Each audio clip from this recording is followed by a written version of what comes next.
Tori Petry, Twentyman and Mike O'Hara here in Allen Park. Gentlemen, OTAs started yesterday. There's another one today, and at some point later this week, we'll be able to watch the open one. The Lions open it up about every 3 practices. So what are we going to be looking for when that open practice comes and we get to observe OTAs? Well, me, it's a little bit of everything, but it's rotation more than anything. I want to see, for example, on the offensive line, how much time does Frank Ragnow, the first-round draft pick out of Arkansas, get at left guard?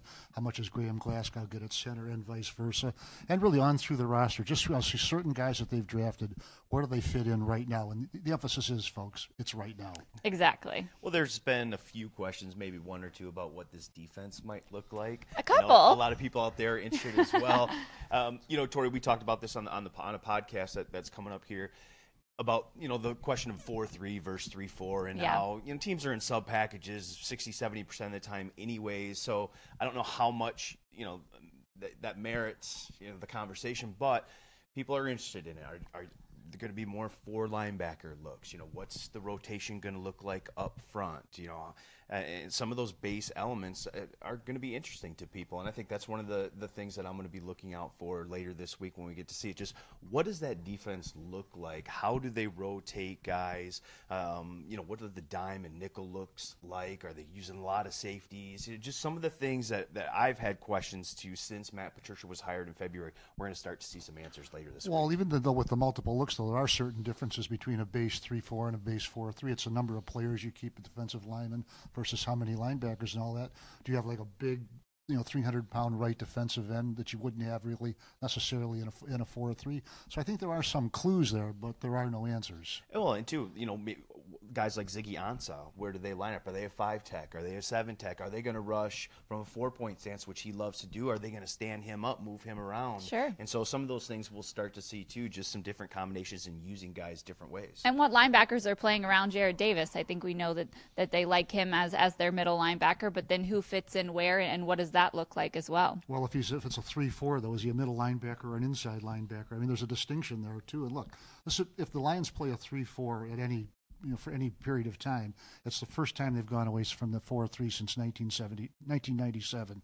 They were a 3-4 team through 96, then made the conversion and never really gotten out of it in their base defense. That's probably why locally there's so much focus on it. One thing, I did go to the Super Bowl, and I got a chance to talk to some of the defensive players for the New England Patriots, and I asked them that question, and they really did say, we didn't have a base defense. It changed week to week, and I think that'll be an interesting thing as the OTAs develop and the more we get to see how many different multiple looks will they have. And they literally said, 1 week it was this, 1 week it was that, and we really never had a really set base defense. So it'll be interesting. But to Mike's point, that does affect the numbers and how many linebackers versus defensive linemen. So it'll be interesting to see how it all shakes out. We'll start to see later this week.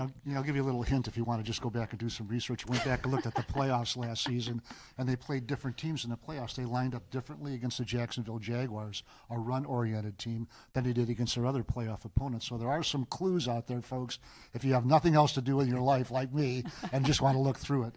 Well, I think that getting a feel for what this defense looks like is going to take time. There will just be 1 open practice this week, but we'll get a couple more as OTAs go on and then minicamp. But it's going to take time to kind of see how this defense is coming together, since, like we've said, it's going to look different every week. But I think one thing that we haven't touched on yet on the offensive side of the ball is the backfield and who's getting a lot of carries there. I think that's something people will have an eye on this week. For something we have been talking about for 3.5 years or whatever it is, it's about time we got to the running backs. But I want to see really Kerryon Johnson, the 2nd-round pick out of Auburn. I want to see the kid catch the ball out of the backfield.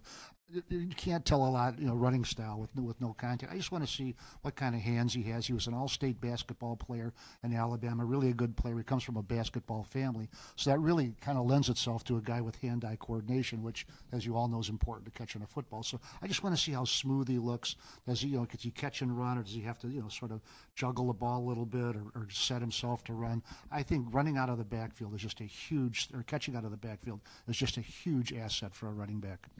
For me, it's some of the blocking schemes. Obviously, there's new offensive line coaches, and so to Mike's point too, how are they going to use Kerryon? What kind of runs are they going to have? I think that'll be interesting too. And then, another one for me in terms of the running backs is you go a little bit farther down. Obviously, you have Kerryon, you have LeGarrette Blount. They drafted a fullback, Nick Bowden. We'll see what the 53-man roster looks like. But now you're starting to get, Theo Riddick is obviously has a spot with what he does in the pass game. Now you're Sure. getting to the 4th and 5th spots, and you're talking about Amir Abdullah, Zach Zenner, Dwayne Washington. How are those guys used?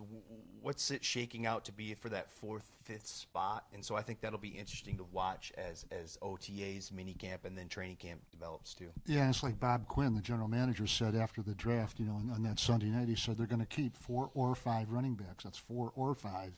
And keep 3 active on game day. So, boy, there's a job squeeze there. Well, I don't know about you guys. I think with a new coach, there's probably plenty to watch for in OTA. So hopefully we've listed a few of those for you guys. It's what we'll be looking for when that open practice time comes. And we'll have all the coverage for you on DetroitLions.com. So make sure you stay tuned. For Twentyman and Mike O'Hara, I'm Tori Petry.